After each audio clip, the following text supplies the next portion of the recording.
বাংলাদেশ কৃষি বিশ্ববিদ্যালয় প্রশাসনের আলোচনার প্রস্তাবে সাড়া দিয়ে ৬ ঘণ্টা পর রেলপথ অবরোধ তুলে নিয়েছেন ময়মনসিংহে আন্দোলনরত শিক্ষার্থীরা। এতে বিভিন্ন স্টেশনে আটকে পড়া ট্রেন ছেড়ে যায় গন্তব্যে। এর আগে ৬ দফা দাবিতে চলমান আন্দোলনে অনির্দিষ্টকালের জন্য ব্যাংক, কোষাধ্যক্ষের কার্যালয় ও রেলপথ অবরোধের ঘোষণা দিয়ে বিক্ষোভ করেন শিক্ষার্থীরা।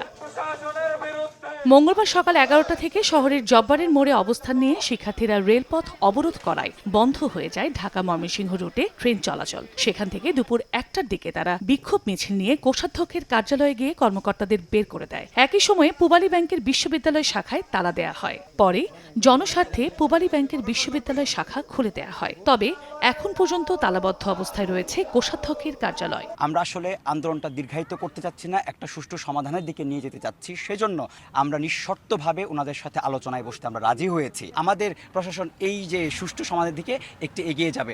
যদি না যায় আমরা আমাদের কর্মসূচি পুনরায় আবার চালু করব।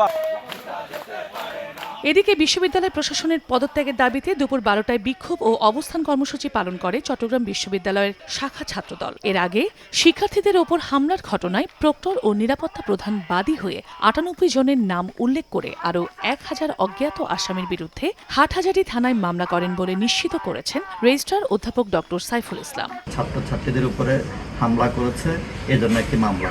সেই মামলাতে আসামির সংখ্যা নাম জানা ৯৮ জন আর নাম অজানা ৮০০ থেকে ১,০০০। ক্যাম্পাসে মঙ্গলবার রাত ১২টা পর্যন্ত ১৪৪ ধারা জারি থাকবে। পরিস্থিতি স্বাভাবিক না হওয়া পর্যন্ত বিশ্ববিদ্যালয়ে থাকবে যৌথ বাহিনী। এদিকে আগামী ৪ সেপ্টেম্বর পর্যন্ত স্থগিত করা হয়েছে সব পরীক্ষা কার্যক্রম। তবে কোনো বিভাগের পরীক্ষায় যদি শতভাগ উপস্থিতি দেখা যায় তাহলে সেই বিভাগের পরীক্ষা চলমান থাকার সিদ্ধান্ত দিয়েছে কর্তৃপক্ষ। পাশাপাশি নিরাপত্তা নিশ্চিত করতে ৯ দফা সিদ্ধান্ত নিয়েছে বিশ্ববিদ্যালয় প্রশাসন। এদিকে গত ৩১ আগস্ট সংঘর্ষের সময় বিশ্ববিদ্যালয়ের নিরাপত্তা দফতর থেকে চুরি হওয়া অস্ত্র আগামী ৪৮ ঘণ্টার মধ্যে ফেরত না দিলে কঠোর আইনানুগ ব্যবস্থা গ্রহণের হুঁশিয়ারি বিশ্ববিদ্যালয় কর্তৃপক্ষের।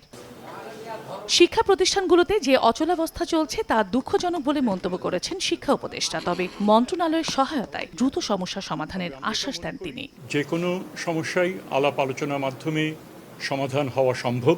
আমরা আশা করি দ্রুতই এই সমাধান এখানে হবে। উপদেষ্টা আরও বলেন, দেশের বিভিন্ন বিশ্ববিদ্যালয়ে অনাকাঙ্ক্ষিত ঘটনার কারণে ব্যাহত হচ্ছে শিক্ষা ব্যবস্থা। তবে আলোচনার মাধ্যমে সবকিছু সমাধান হবে বলে মনে করেন তিনি। সর্বপার্টি গ্রাহ্য একটা সিদ্ধান্ত। চন্দ্রা বিশ্বাস, ববি, সময় সংবাদ।